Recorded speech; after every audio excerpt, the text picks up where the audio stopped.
Hey, what's up, y'all? Jay here.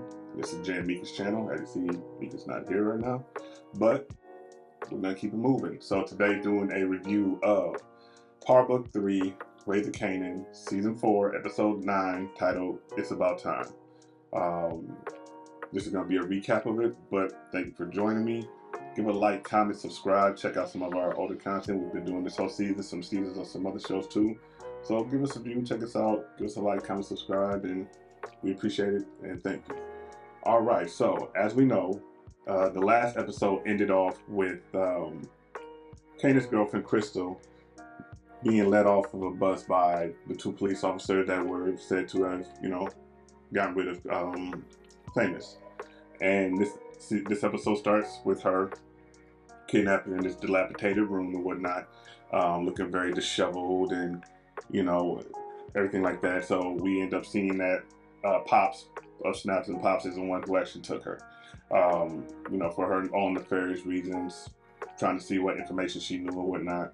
And, in a real kind of ill way, she ends up, she also. So Crystal, she's up out of here.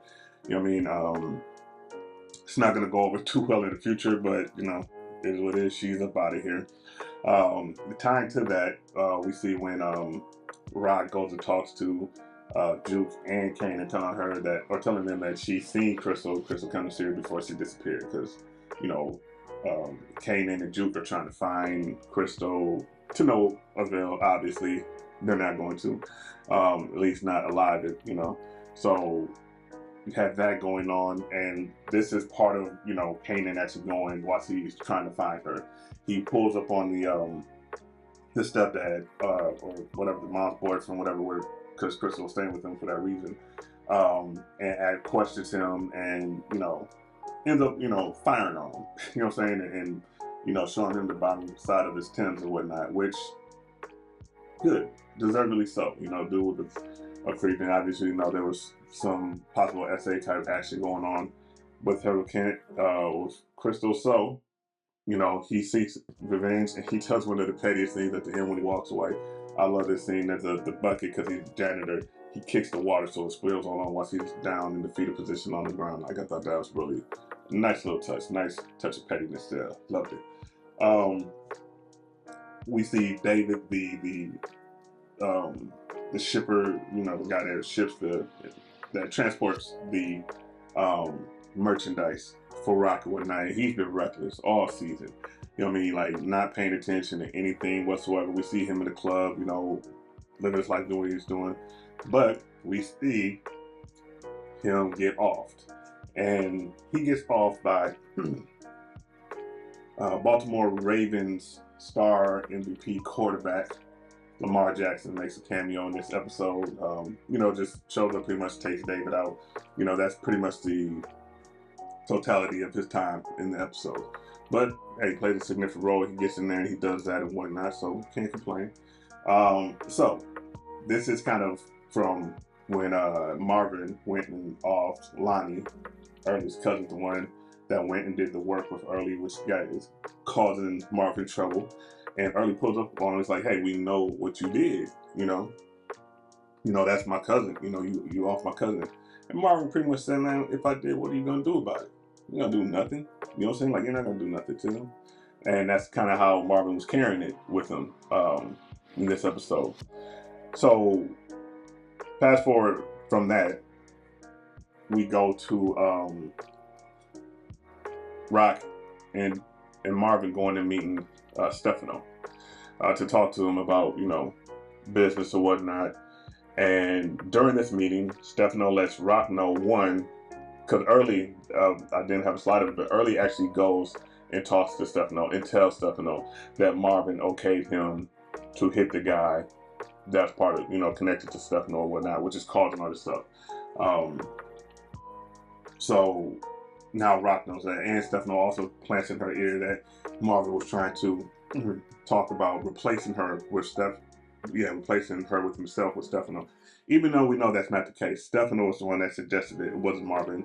But now that Stefano has to deal with Marvin and his mistakes that he's been constantly making, he's trying to position himself a certain way with Rock and whatnot, and kind of add a little bit of some turmoil within the two, it's kind of like a divide and conquer type of thing.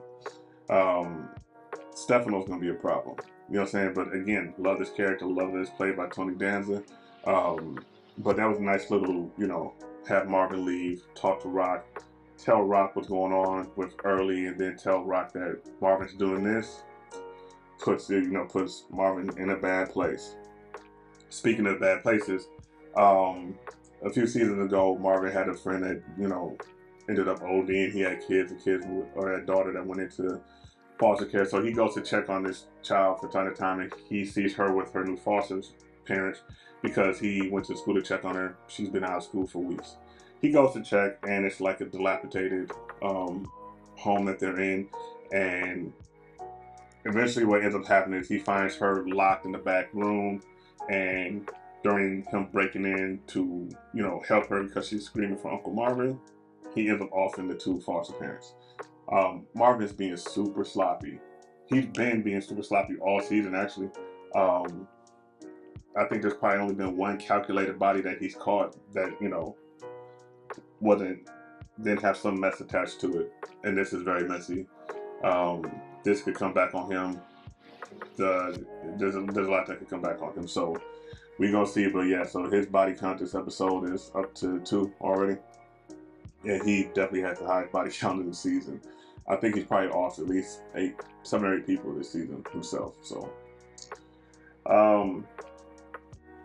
whilst Kanan is doing his looking around and trying to find out stuff, he goes to Unique. Now, this is the first time we get to see him and Unique face to face, and I thought that was a good interaction and whatnot. Their conversation, they kept it real with each other, and Unique said, "Hey, asked him about the whole thing with him off of Ronnie." Kanan was like, "Yeah, I did. And I'll do it again if the situation called for it." Which, stand on business type situation, and Unique liked that about Kanan when he did that. Maybe foreshadowing them really working together, because that was presented. They didn't come to a conclusion on it, but it was presented. Like I said, the foreshadowing them two probably working together. And then finally, Kanan goes to see Snaps and Pops, where they reiterate that it was the information that they garnered from their whatnot. They're trying to pin the death of Famous on Rock, which who knows if Kanan's gonna fall for it or not. It's kind of hard to tell if Kanan is going to be naive enough to do so, but a lot of stuff is pointing in that direction. We shall see. You got that.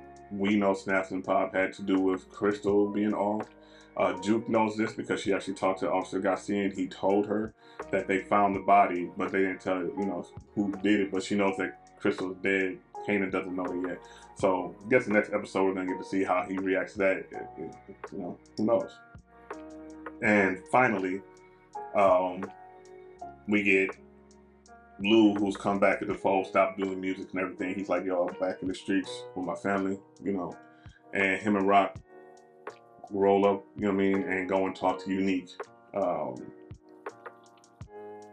And this is how the episode ends. And it seems like there's going to be definitely, this is the season finale coming up. There's clearly going to be some sort of war, it seems like, to a certain extent. You got Unique, you got Stefano, you got Russo, you got the guys from Jersey that are with Unique, you got Rock, you got Lou, you got Marvin, you got Kane, you got all of these factions going on. Something has to happen, something's going to happen. I'm not even sure what. I wouldn't be surprised if a lot of the Thomases don't make it out of this.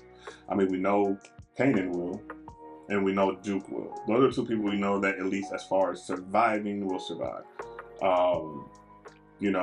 Some of these characters may end up in jail. I fully expect at least a character or 2 to end up in jail. I definitely expect a character to die. That character, I'll just say now, Marvin. I'm pretty sure Marvin's up out of here. Or Marvin could go to jail. We could get surprised, and Lou will end up being the one to go. You know what I mean? I feel like one of them, I would be surprised if it was Rock, but then I wouldn't. Rock could go in as long as there's still, one of the uncles around to kind of help propel the story further. Who knows? So, but that's where we're at. That's what happened in that episode. But they had a little stinger at the end. and that's this here. Snaps and Pop introducing Kanan to somebody they intentionally don't show who it is.